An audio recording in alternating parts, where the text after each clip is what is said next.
ഫിസിക്കലായിട്ടോ മെന്റലായിട്ടോ, അതായത് ശാരീരികമായിട്ടോ മാനസികമായിട്ടോ വേറൊരാൾക്ക് ദോഷം സംഭവിക്കുക, അല്ലെങ്കിൽ വേറൊരാളെ ഉപദ്രവിക്കുക, അല്ലെങ്കിൽ അവർക്ക് മോശമായ രീതിയിൽ പെരുമാറുക, അതൊക്കെ വരുമ്പോഴാണ് ഒരാളുടെ ഈ ക്വാളിറ്റി ഓഫ് സോൾ എന്ന് പറയുന്നത് കുറയുന്നത്. അത്തരത്തിൽ ഞാൻ ചിന്തിക്കാറില്ല എന്ന് ഞാൻ വിശ്വസിക്കുന്നു. അപ്പം എന്റെ വിശ്വാസമാണ്, എന്റെ വിശ്വാസം എന്നെ രക്ഷിക്കണം. നമുക്ക് നിയന്ത്രിക്കാൻ പറ്റുന്ന കാര്യങ്ങളുണ്ട് ജീവിതത്തിൽ, നിയന്ത്രിക്കാൻ പറ്റാത്ത കാര്യങ്ങളുണ്ട്. ഈ നിയന്ത്രിക്കാൻ പറ്റാത്ത കാര്യങ്ങളെ നിയന്ത്രിക്കാൻ പോകുമ്പോഴാണ് കോംപ്ലിക്കേഷൻ പോകുന്നത്. നമുക്ക് നിയന്ത്രിക്കാൻ പറ്റുന്ന കാര്യങ്ങൾ നിയന്ത്രിക്കുക, പിന്നെ നമ്മള് സത്യസന്ധമായിട്ട് നമ്മൾ ബിഹേവ് ചെയ്യുക എന്നുള്ളതാണ്. ഒരു ഹാപ്പനിങ്ങിൽ വിശ്വസിക്കുന്ന ഒരാളാണ് ഞാൻ. അത് സംഭവിക്കണം. ഒരു കാര്യം സംഭവിക്കാതെ അതിനെക്കുറിച്ച് വ്യാകുലപ്പെടുക, ഇന്നത് ഇത്ര കാലം കഴിഞ്ഞ് എനിക്ക് സംഭവിക്കും എന്ന് പറഞ്ഞ് അതിലൊരു നിരാശ ഉണ്ടാകുക, അല്ലെങ്കിൽ സംഭവിച്ചല്ലോ എന്ന് ഓർത്ത് ദുഃഖിച്ചിട്ടൊന്നും കാര്യമില്ല. ഒരാൾക്കൊരു തെറ്റ് പറ്റിയാൽ ജീവിതകാലം മുഴുവൻ അയാളെ അതിനെ ശപിക്കേണ്ട കാര്യമില്ല.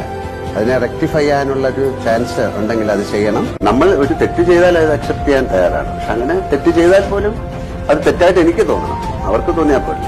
അത്രയും അറ്റാച്ച്മെന്റ് ഉണ്ടാകുമ്പോഴാണ് അതിൽ നിന്ന് എന്തെങ്കിലും ചെറിയൊരു കാര്യം ഉണ്ടാകുമ്പോൾ നമുക്ക് ഭയങ്കരമായ നഷ്ടം അല്ലെങ്കിൽ ദുഃഖം എന്നൊക്കെ ഉണ്ടാകുന്നത്.